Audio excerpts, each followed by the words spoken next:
Greetings, all you Jackson Jennets, and welcome to your daily dose of donkey with Ginger. It's your boy, the Viking Donkey, coming to you with the Donk Nation Power Index Power Rankings. We got the homework from Laskers and Gingy. We got the index ready to go. And sorry, I don't know if there's going to be a bug cap this week because, well, Donk's been on the sick side, as you know. It hasn't been treating me very well. I randomly lost my voice for half a day. It was kind of crazy stuff going on up here. But without further ado, let's get straight into it. Let's dive into this power index, and as we always do, let's start with the biggest movers. That'd be this week, the Green Bay Packers, coming off a big win against the Cowboys, are up 7, and the Cleveland Browns, coming off a shellacking by the Miami Dolphins, are down 5. At the bottom of the power index, you got the Houston Texans. Nothing new there. This is a team that was, I don't think if tanking's the right term, but definitely was not trying to be a winning football team this year. Definitely a team on the rebuild. So they're down there at the bottom. Another loss for the Vegas Raiders moves them down to 31. Again, should have kept Rich Bisaccia, a team that made a big trade and then just falls off the face of the earth. We got the Carolina Panthers after winning against Atlanta, moving up 2 spots.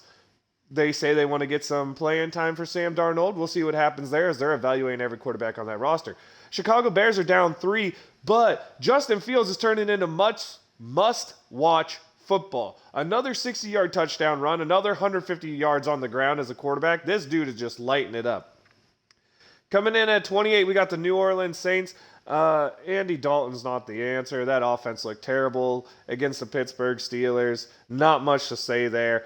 Right above them, up 3 spots, is the Pittsburgh Steelers, coming off a big win against New Orleans. And is there any player more valuable in the league than TJ Watt? I mean, look what this team does without him. Look what they do with him. I don't know why I'm struggling there, but that's what it is. Right above them, we have number 26, the defending Super Bowl champions Rams, coming off another tough loss. This is just a team that cannot get it going. You got your Detroit Tigers right above them. Or Detroit Tigers. Wow, we're playing baseball now.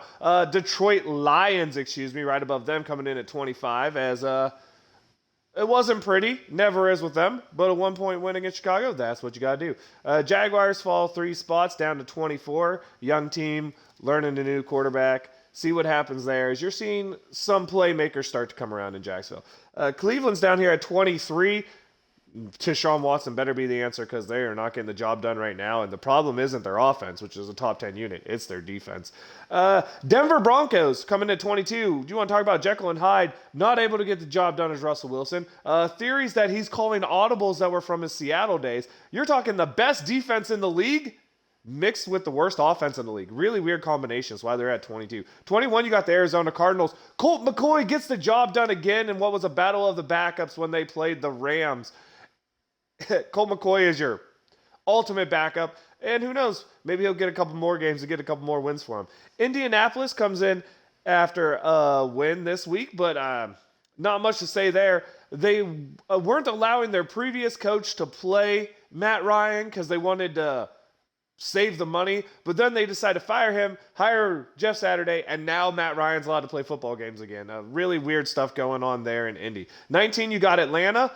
Still has a chance in their division because it's Jekyll and Hyde. No one knows what's going on, but a very, very average team. Not much to say there. Green Bay Packers get a big win this week to keep their hopes and dreams alive. Aaron Rodgers outdoes the Dallas Cowboys as coming back to Green Bay. The old coaching staff couldn't get it done. Rodgers comes out with a win in a really unique game. Chargers lose to San Francisco. That drops them down to number 17.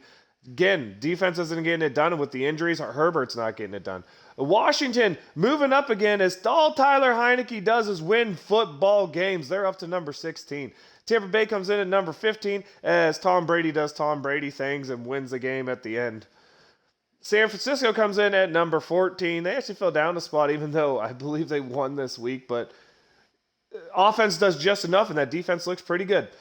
Seattle, after losing a game, comes in at number 13. This is a team that lost to Tampa, but really has had a good season thus far. Geno, way up there in completion percentage. Nice to see. Tennessee comes in at number 12. A team that gets it done on defense and running the football. They don't score a lot of points, but they'll beat you 13-10. I think this week it was 17-10.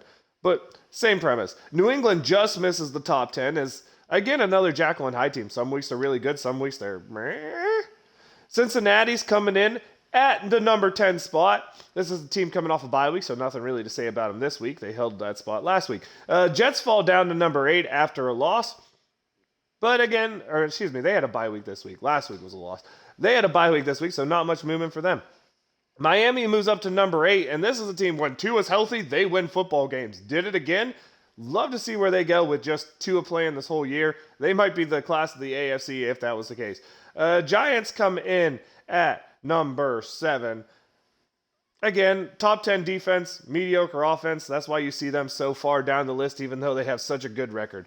Baltimore comes in at number 6. Bye week, nothing to say there. Dallas comes in at number 5, dropping only one spot after a tough loss to Green Bay, where they had the game, it seemed, in wraps and just couldn't finish it.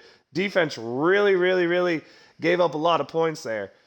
Kansas City comes in at number 4. Patrick Mahomes is having a Patrick Mahomes season, putting himself up there for MVP candidate, yada, yada, you know. And now the gap is really closed up here at the top. Minnesota stays at number 3, but that gap to number 2 is down to less than half a point. All the Vikings do is win. I know they beat Buffalo, and Buffalo stays above them, but that's because the Vikings don't have a top 5 offense or a top 10 defense. No real special things there. And let's be honest, Kirk Cousins had a chance to win that game, didn't get the job done, turns the ball over on downs inside the 5, and then Josh Allen proceeds to fumble the game away for Buffalo. That's just crazy stuff happened there. At number 2, you have the Buffalo Bills, not in a tie for 1 this week, as Josh Allen, like I said, fumbled the game away. They couldn't get it done in overtime as he throws a costly interception. This is a team that, yeah, the talent's there. Yeah, the talent's for real, but the consistency needs to be a thing that's had there. I mean, they're the number 2 offense, number 2 defense. With a stat like that, you shouldn't have 3 losses on the year. And then number 1 is Philly. So Philly loses their undefeated season. They're still number 3 offense, number 7 defense in terms of points. But this is the big problem. Even that Philly loss, I mean, yeah, Washington, good job, kudos out there getting that win. But the referee's just missing some blatantly bad calls, like a face mask, not the final drive fumble, but the drive before fumble that let them tie the game. A huge face mask that led to the fumble there. Just not good stuff by the refs on that game. That Philly team still looks really good, I think. Don't read too much into one game that was poorly officiated. That is your Donk Nation Power Index. Let's get into Gingy's power rankings, Lasker's power rankings. We'll go 10 to 1. Let's start with Gingy. You have Baltimore, Tennessee, Jets, Dallas, Buffalo outside the top 5, Miami breaking into the top 5, Giants at 4, Philly at 3, Minnesota at 2, and your Kansas City Chiefs at 1. The best part about this week is no agreements on the top team, so it makes it quite fun over there in the power index. As for Lasker's has Tennessee at 10, Baltimore at 9, Jets, Dallas, Buffalo round out the top 6. At 5 is Miami. At 4 is the Giants. Kansas City all the way down at 3, Philly to 2, Minnesota at 1. And if you remember your power index of Cincy, Jets, Miami, Giants, Baltimore, Dallas, Kansas City, Minnesota, Buffalo, Philly, that means there's going to be a fun thing happening at the top of the power rankings. So the power rankings, team missing out is Cincinnati. They only had 1 vote, so they don't get in the top 10. Tennessee with 2 votes gets to come in at number 10. The Jets and Baltimore get tied at 8, but Baltimore gets the tiebreaker as they had the highest overall ranking as a 6 in one of the polls. Dallas comes in at number 7. Miami comes in at number 6, just missing a top 5 berth for them. The Giants come in at number 5. Buffalo comes in at number 4. Kansas City at number 3.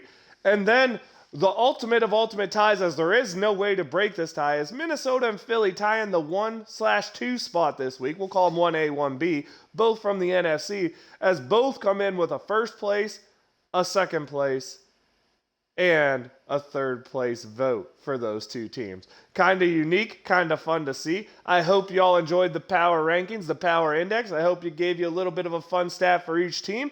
I'll continue to try to do that to make sure it's a little bit more exciting, I guess, for lack of a better term. We'll see if we get a bug cap in this week. If not, we'll do a full recap of the game, including my perspective during Steelers Talk. Make sure you tune into Steelers Talk. Got a lot to talk about this week going into the Cincinnati game that is no longer prime time for the Steelers. But that does it for this, the accumulation of the Donk Nation Power Rankings. Thank you all for tuning in. Jax Jennets, Donk Nation, Steeler Nation. Love y'all. Wave them if you got them.